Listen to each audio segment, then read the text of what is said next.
You ever wonder why some businesses can charge 2 to 3 times what their competitors charge, and they still have a line of people that want to give them money? And then when they turn into clients, those clients stay for years rather than months, and they happily refer their friends? For example, how does Disney get away charging what it does for its hotel, sometimes $1,000 plus per night, when there are a ton of other hotels literally right next door to their theme park that can barely pull, I don't know, 100, 200, maybe 250 bucks a night? And more importantly, for you and I, is how can we replicate that in our businesses and on our budgets? I used to wonder the same thing until I took my family on a trip to Disney's Aulani resort in Hawaii, and they put on a masterclass for any entrepreneur. So if you're interested in how you can charge more money and have people happily pay it and have them stay way longer and have them want to refer friends, then take notes. So here's how it went down. It was vacation time in the Martin household, and we were taking everybody, which at the time meant me and my wife and all 5 of our kids that were all under the age of 12. Now, take note of that because that's going to come into play later. So by the time we roll up to the resort, we're probably 9 to 10 hours deep into this trip, right? Hour and a half getting to the airport early, six and a half hours of flight time, waiting for the car rental, actually getting to the resort. But that's where the masterclass began. So we come rolling up. I actually grabbed some pictures of this so I can walk you through the exact experience. So check this out. Now, this is the back of the resort. This is where we spent most of our time once we got there. They got this bay out here. We spent a ton of time there. They got these water slides that go through this mountain. I don't know how many times we went on that. Spent I don't know how many hours in this lazy river, plus all the other activities. It was amazing. But the master class happened when we rolled up to the resort. So this is what Aulani looks like when you pull up. And here's basically how it works. You roll up right here on the drive. There's this big covered parking area. It looks like this when you roll up. You get out of your car and everything here, and then over here is where they do the customary Hawaii welcome. Here's your lei, here's your flavored water, let's explain the things, all of that. Then you walk through the front door. You walk through the front door, and they got this big foyer area. There's this sliding glass door thing that looks out, and you basically get to look at it like, yo, that's all the stuff we're going to go do, but we got to go do registration first. So we get to about right here, and there's a hallway that goes both directions. Over here is where registration is. So that gives you kind of the lay of the land as we go to check in. Now, let me tell you what happened, and let's see what we can't learn from this. So we roll up in our minivan, and we get stopped right here by a Disney employee. And he says, hey, roll down your window, what's your name? And I tell him Brad Martineau. He walks to the front of the car. I hear him say into this radio, hey, Brad Martineau's here. Comes back, and then we start to shoot the breeze for like 3 to 4 minutes. So we're chilling here, shooting the breeze, and I'm thinking 2 things at the same time. One, why are we not over here? There's maybe 3 to 4 cars underneath that thing, and it could probably fit 20. And I got kids in the car that want to get out. They've been in traveling for like 10 hours. And then at the same time, like, hey, wait a minute, we're at Disney. Maybe there's just a lesson to learn, so maybe just chill. I'm like, all right, cool, we'll just kind of see what happens. So 3 to 4 minutes pass, he has us pull up here. So we get up here, there's maybe 1 car left under here. So we park, and we got, 3 or 4 different employees that come over. And one of them says, hey, do you want to do self-parking or do you want to do valet parking? I'm like, I don't know, what's the difference? They said, nothing, it costs the same. I'm like, well, here, you can have my keys then. So he takes off with the car. Somebody else takes off with their bags. They're like, they'll be in your room, you're totally fine. And then we're left with 2 greeters. So we walk over to the 2 greeters right over here so we can do this customary welcome.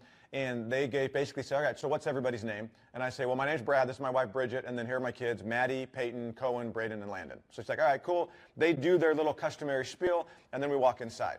Now, here's where some things get interesting. When we get to right here, my middle son, Braden, says, I have to go to the bathroom. Now, registration is to the right, bathrooms are to the left. So Bridget, my wife, Braden, and one of the greeters, they take off to the left, which means it's me, another greeter, and then Maddie, Peyton, Cohen, and Landon, and we're going to the right. Keep in mind that this greeter met my kids about 60 seconds ago. So here's what happens. As we're walking down the hall, I can see that up to the right is registration, and then off to the left, there's this room that has a bunch of TVs. It's got Disney shows, Disney movies, and then a bunch of games. So the greeter turns around and she says, okay, Maddie, Peyton, Cohen, and Landon, and then she points to them and she calls them by name. You 4, let's go over here. We're going to go play in this room while Dad goes over here and finishes registration. Now, I'm not great with names. I've had to do a lot of work to learn to get better at remembering people's names. So like my mind is blown, right? I'm not really paying attention. Literally, I'm not paying attention as I go to check in. I'm wondering, how on earth did that just happen? She must be ridiculous with names. And then it clicked. I remember that when we registered in the first place, I put the names of everybody in my family into the form so they knew who was coming. And then I realized, wait a minute. That means that when we walked up to her outside and she said, hey, what's everybody's name? She wasn't asking, what is everybody's name? She was saying, hey, will you tell me which face belongs to which name? Because I already know who's here. And then when we walked in, it was really easy for her to remember who was going where. So my mind was blown with all of this. And then as I reflected on it, what I realized that I hadn't been paying attention to because my brain was sort of blown by the name remembering thing was that when I went to go check in to register, guess what was not there? A line. Guess what was also not there? Any of my kids. And I was like, oh, wait a minute.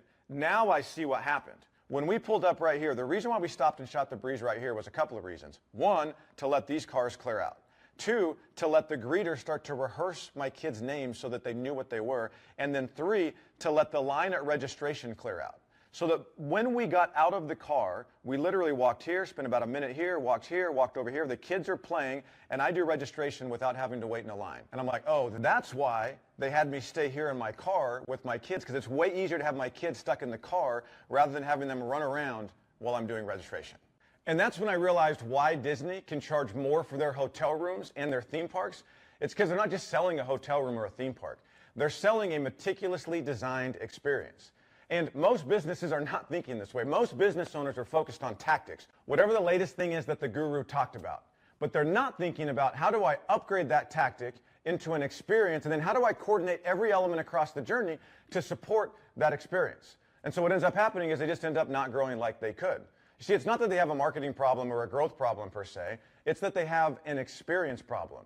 And the solution to this lives at the intersection of two things. One is a process we call experience design, which is actually designing amazing experiences. And then number two, it lives at the intersection of this process we call journey mapping, which is amazing experiences mapped across the entire journey to support the outcome that you actually want. And as we put it into place with our clients, here are the types of things that we found. Jake, who runs an agency, was able to increase the average amount of time that clients stuck around to almost 2 years rather than just a couple of months.